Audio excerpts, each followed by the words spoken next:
no está nada fácil y lo que van a aprender con el doctor Derbez es que no hay una receta mágica para estos temas. O sea, es que tú abordaste muchos temas, endeudamiento, balance fiscal, subsidios, una pregunta complicada que voy a tratar de abordar un poquito más adelante de manera más precisa, pero es un tema muy, muy delicado, muy complejo, que lo que sí te puedo decir es que no se corrigen de un día para otro y esa es la mala noticia, ¿no? Que desafortunadamente tenemos que esperar un buen rato para que esto se corrija. Vamos a tratar de visualizar cuáles son los caminos a los que nos podemos enfrentar. No sé, Luis Ernesto, si tú tengas algún...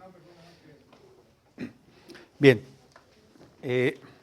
déjeme pasar al tema del contexto internacional, porque creo que aquí vamos a entender mucho de lo que está pasando o de lo que no está pasando en el país, ¿no? Déjenme iniciar con este tema, ¿no? Vamos a llegar a ver, digo, al final del día, a ustedes les está tocando, eso es lo bonito desde el punto de vista de la teoría económica, ¿ok? Les está tocando vivir fenómenos que no se habían visto jamás en la economía mundial. Y ahorita vamos a hablar de manera precisa de estos temas, ¿no? Hemos visto en los últimos meses cómo los precios de las materias primas han venido aumentando, ¿ok? Básicamente por dos componentes. Un crecimiento económico importante por parte de algunos países emergentes que crecen a tasa de 2 dígitos, ¿ok? Como es el caso de China, por ejemplo, y por otro lado, pues condiciones climáticas adversas, ¿no? Recordemos, por ejemplo, lo que sucedió en octubre del año pasado con los incendios en Rusia. Recuerden ustedes que Rusia decidió cerrar sus fronteras a la exportación de granos para garantizar el abasto doméstico, ¿no? Las inundaciones en Australia. Hoy en la mañana estaba escuchando que en el estado de Sinaloa se afectaron 150,000 hectáreas de cultivo de hortalizas por el tema de las heladas. Estas dos condiciones, insisto, ha estado afectando de manera muy importante en el mundo el precio de las materias primas, ¿no? Tanto los alimentos como los energéticos, principalmente el petróleo, como vamos a comentar más adelante, y los metales, ¿no? Los industriales, pero también los metales preciosos han venido aumentando de precio. Cuando esto sucede, ¿qué podemos esperar que suceda con la inflación? Si estos son insumos para la producción de bienes finales. Aumenta claramente, ¿no? Eso es lo que ha pasado con la inflación de los países emergentes, que son, insisto, los que más han estado creciendo, ¿no? Vean ustedes cómo se empieza a dibujar una tendencia creciente en los precios de los países emergentes. Y me gustaría que ustedes se fijaran en los niveles en los que está la inflación, ¿no? Se empieza a ubicar más o menos en un rango de entre 4 y 8%, que es una inflación, yo diría, alta para el contexto internacional. ¿Cómo reaccionan los bancos centrales ante un fenómeno inflacionario de esta naturaleza? ¿Qué es lo que debe hacer un banco central? ¿Aumentar la tasa de interés o bajar la tasa de interés?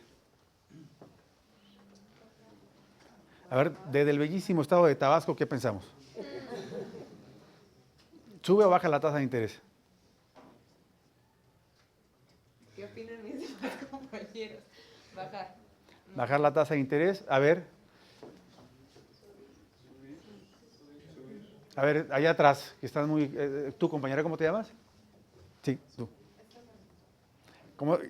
¿La sube o la baja? Ojo, estamos hablando en un contexto en donde se ha dibujado una tendencia de alza en la tasa de interés.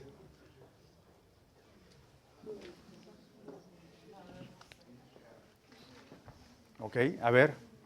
Ahora, sí. Subir, ¿no? Es como lo que está haciendo China con Europa para presionarlos para mantener la inflación. Aumentando. Ajá. Ok. El tema es el siguiente. ¿Cómo funciona la tasa de interés? Véanlo en su caso, ¿no? Ustedes tienen 100 pesos, ¿ok?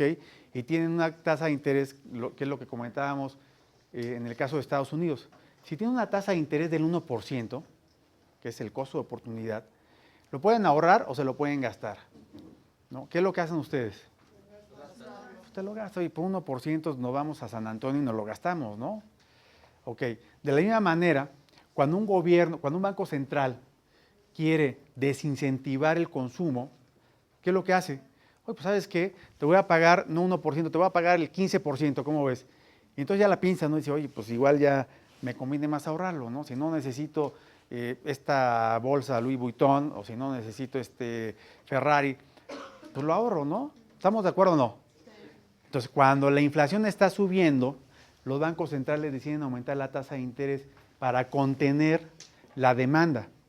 Y conteniendo la demanda también contener el incremento en la inflación.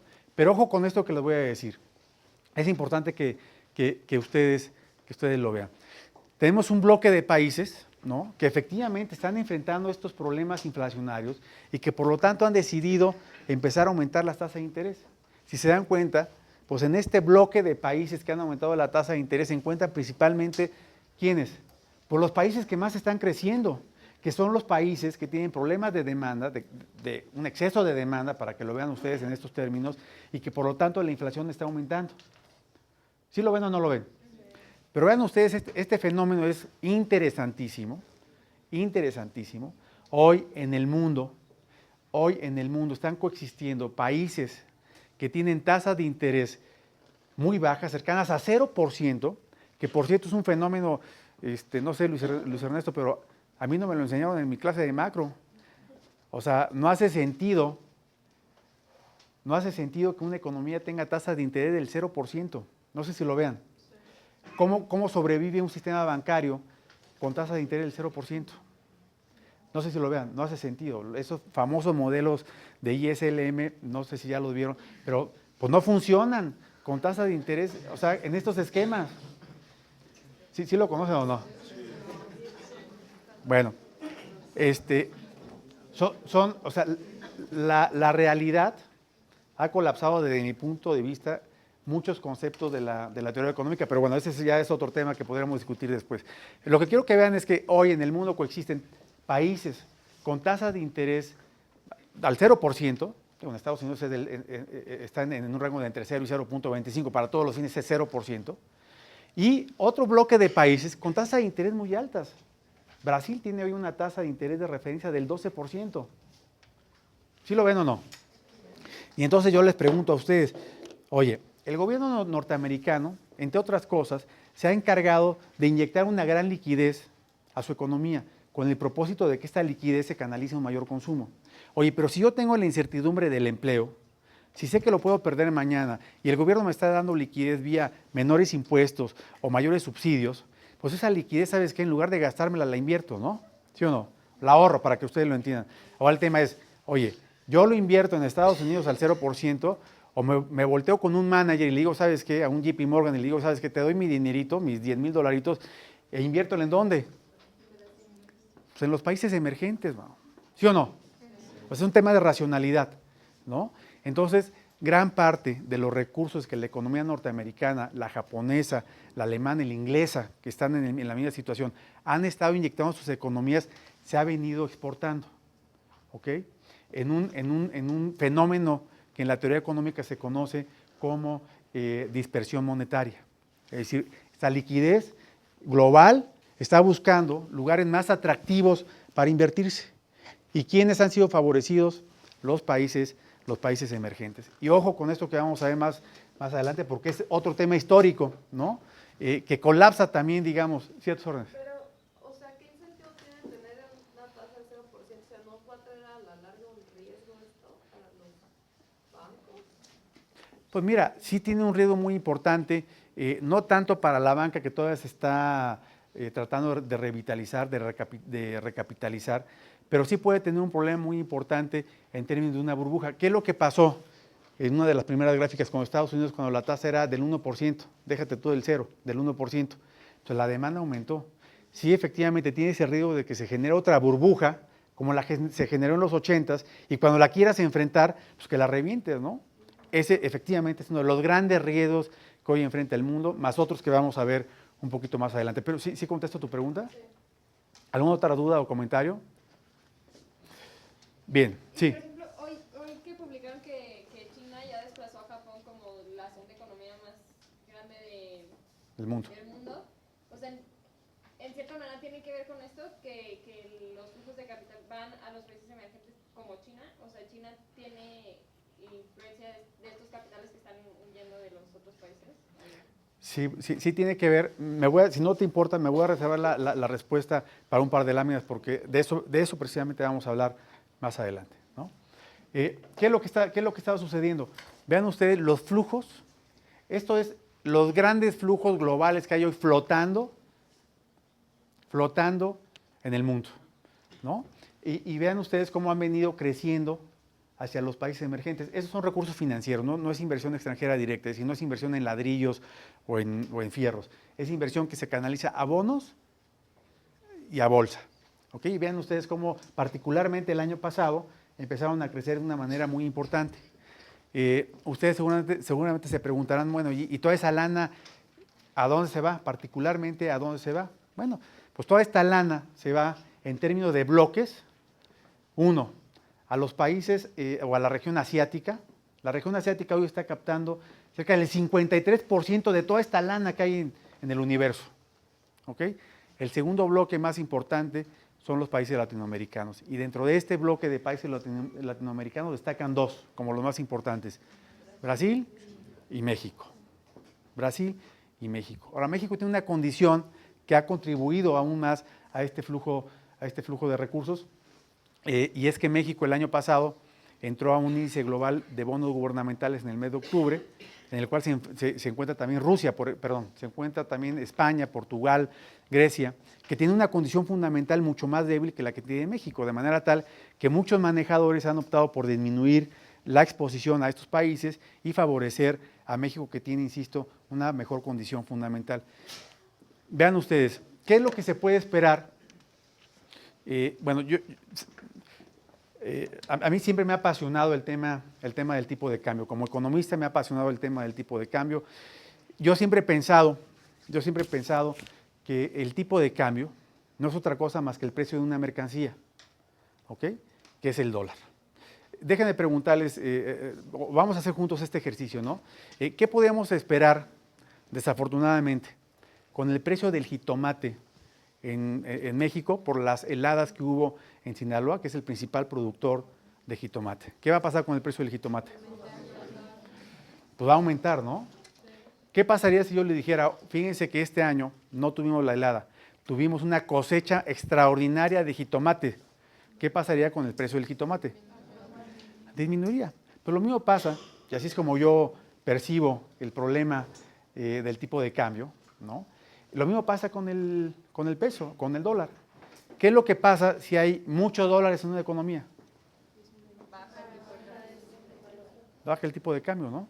¿Qué es lo que pasa, como en el 94%, cuando hay pocos dólares, cuando todos estos dólares se fugan? ¿Qué es lo que pasa? Pues sube. Eso es lo que vimos. Bueno, así lo veo yo, ¿no? Me resulta más fácil entender la problemática del tipo de cambio si lo veo como una mercancía, ¿no? De manera tal que si yo veo del punto de vista de la balanza de pagos lo que está sucediendo con todos estos flujos de dólares, ¿no? Pues yo lo que puedo intuir es que el tipo de cambio pues se aprecie, ¿no? Por esta gran carretada de dólares que hay en la economía.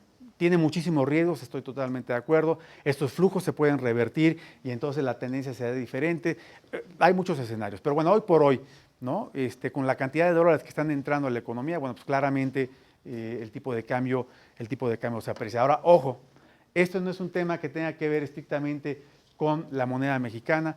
Todos los países emergentes están atravesando por la misma situación. La moneda de todos estos países se ha venido apreciando de una manera muy importante, ¿no? Hemos visto a lo largo del tiempo, sobre todo a lo largo de los últimos años, momentos de volatilidad y de incertidumbre.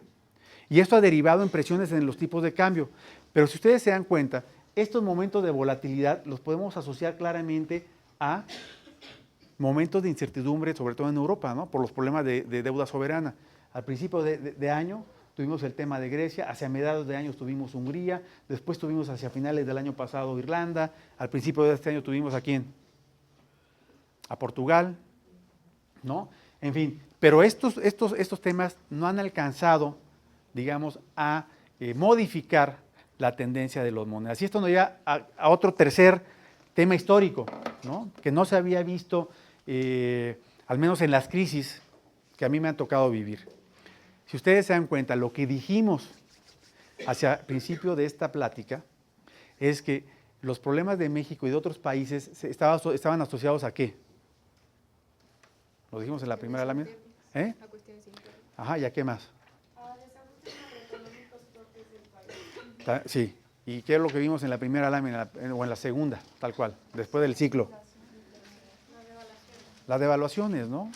Es decir, históricamente, por lo que hemos rogado los mexicanos, es porque ya no se devalúa el peso. Bueno, en 1995, insisto, insistíamos en este tema, ¿no? En que ya no se devaluara el peso, ni tampoco se devaluaran el resto de las monedas. Cuando se presenta la crisis, el efecto tequila, también surgió el efecto tango, cuando se devalúa el peso argentino, el efecto samba, el efecto vodka. Todos los países emergentes que teníamos regímenes de tipo de cambio controlado devalúan, y bueno, lo que pedíamos es que ya no se devaluaran nuestras monedas. Hoy, los países emergentes lo que han estado haciendo es tratando de evitar a toda costa que sus monedas se fortalezcan. ¿Cómo han cambiado las cosas, no? Por eso decía que estamos viendo cosas muy interesantes desde el punto de vista económico. ¿Por qué creen ustedes, pregunto, por qué creen ustedes que los países emergentes hoy están buscando que sus monedas no se fortalezcan? Para que sea más barato, por ejemplo, mano de obra o las exportaciones y todo. ¿De acuerdo? Sí. Extraordinario. Sí, no es eso. No, en verdad es que en verdad es eso. Es decir, porque en el fondo de la recuperación, de los países emergentes encontramos las exportaciones. Las exportaciones, lo vimos en el caso de México, las exportaciones, en la medida en que sus monedas se aprecien de manera extrema, efectivamente se pierde competitividad y en ese sentido se ve afectado su futuro. Esto es lo que se conoce como guerra de divisas. ¿Por qué se conoce como guerra de divisas? Porque estos países están imponiendo medidas arancelarias al flujo de capitales, ¿no? Lo hizo Brasil, lo hizo Chile, lo hizo China, etcétera, etcétera. Están buscando minimizar o contener de alguna manera todos estos flujos de los que hemos estado hablando, tratando de evitar el fortalecimiento extremo de sus monedas. Evidentemente, países como Estados Unidos están presionando para lo contrario, ¿no? Para que las monedas fluctúen libremente, se aprecien, entonces se favorezca la importación de estas economías. No sé si lo vean, ¿no? Esta política, esta guerra de divisas también se conoce en la teoría económica como política de empobrecer al vecino, ¿no? Porque yo protejo mi moneda, ¿no? Y lo que estoy haciendo es exportar desempleo. Es decir, yo crezco mucho, le pego a los Estados Unidos para que ustedes lo vean en términos muy generales, y entonces lo que estoy haciendo es generar desempleo en Estados Unidos y mayor empleo en mi país. ¿Sí lo ven?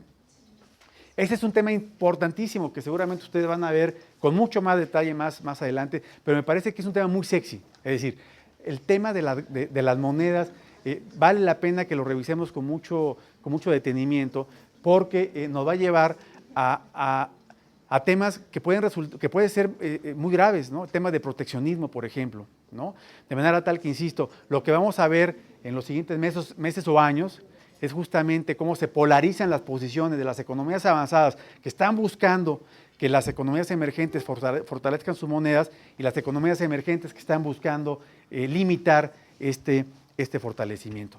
¿Hasta aquí me están siguiendo o no? Ok. Bueno, ya vamos a terminar. ¿Cómo andamos de tiempo? Ya estamos.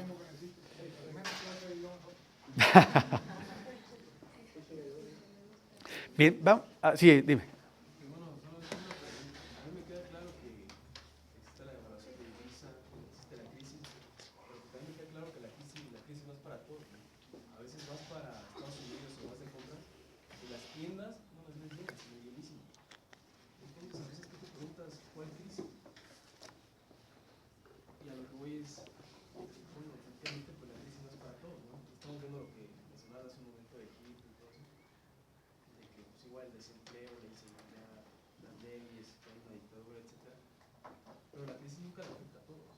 Estoy totalmente de acuerdo.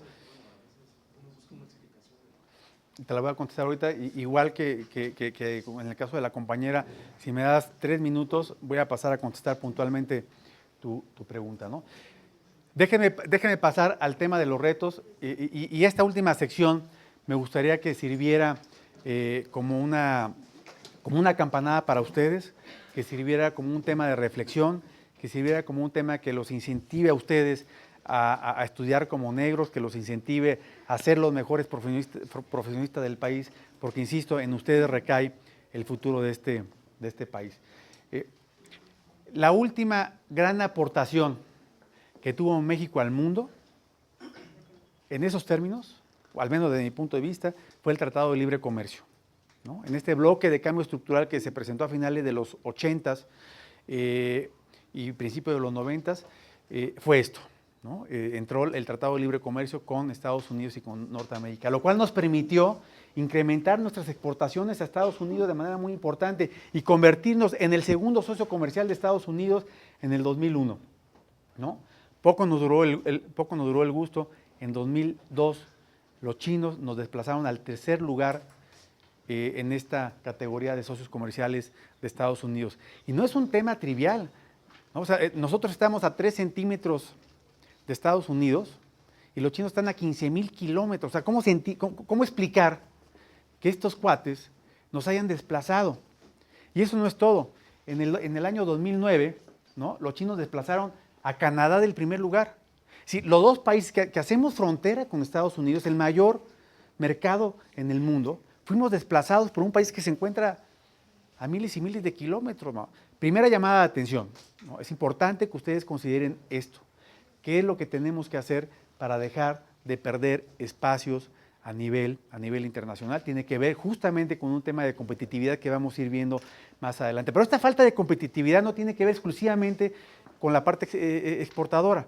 Mala tarde para nosotros porque sí dependemos mucho de las exportaciones. Pero somos una economía que se ha atrasado, y aquí voy a ser muy cuidadoso porque el día de ayer que platicaba con el doctor Derbez, hizo hincapié en el tema de las reformas estructurales, ¿no? Y decía, es que no nos hace falta reformas, entonces no voy a decir reformas, voy a decir transformaciones estructurales. Pero el tema es el siguiente: México tiene una serie de rigideces, ¿ok?, que ameritan hacer algo, ¿no? Insisto, no lo vamos a etiquetar como reformas, el país tiene que hacer algo. En la parte impositiva también estamos muy atrasados. México hoy tiene una recaudación tributaria como proporción del Producto Interno Bruto del 9.5%. El promedio de los países latinoamericanos capta el 15%.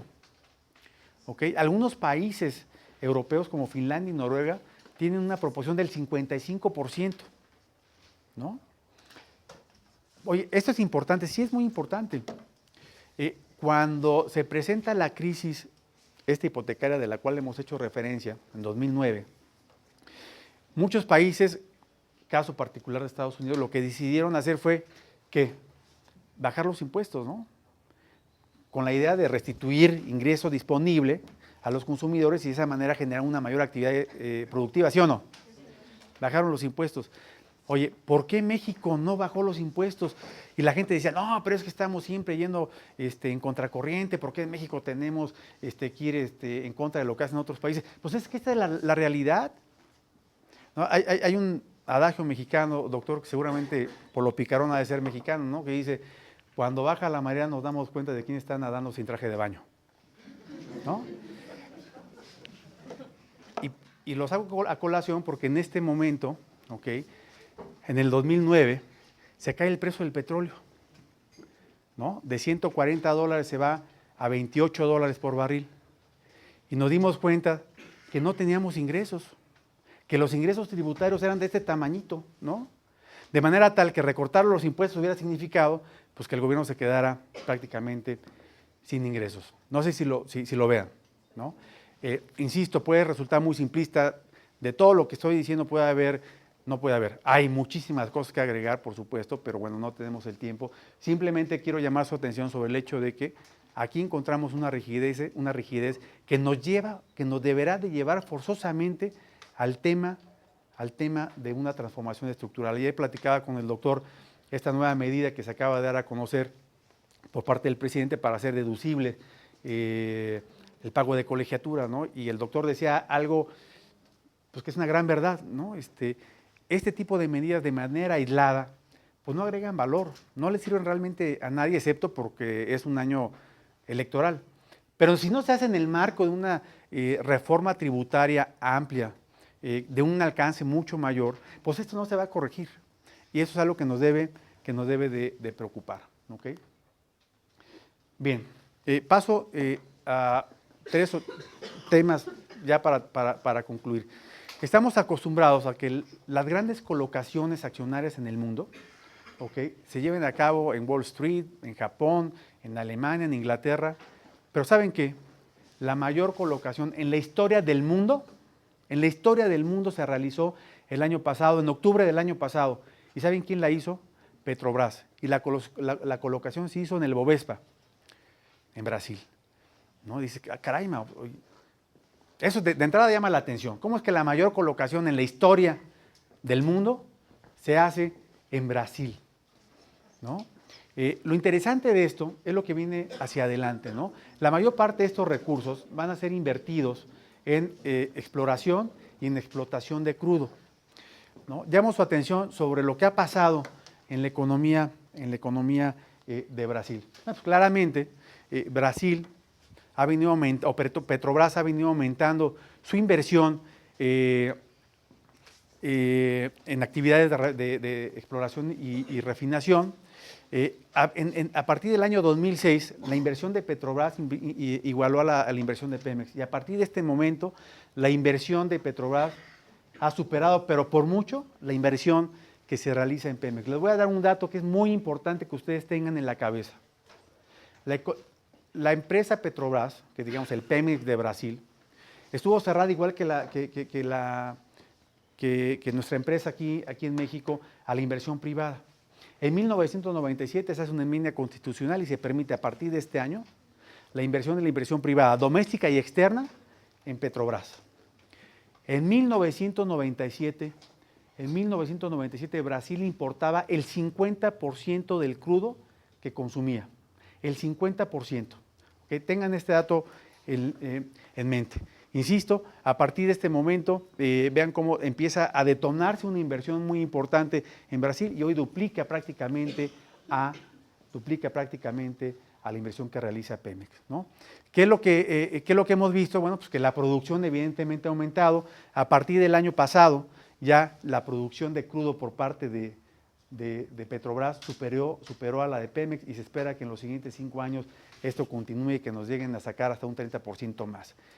Llama la atención porque en la década de los 70s y de los 80s México era el gran productor de crudo en Latinoamérica. Éramos el país productor de crudo por excelencia. Pues ya no lo somos más, ¿no? En México la producción sigue bajando por una serie de rigideces que no tenemos tiempo de comentar, pero el tema es que en Brasil sigue aumentando. ¿Sí está claro esto? Yo quiero, si me permite, Sí, un comentario acerca de esto. Sí, por supuesto. Pues es que también tiene mucho que ver que Pemex le da al Estado 70% de sus ganancias, que ni siquiera le da para reinvertir reinvertir en innovación y todo esto que necesita.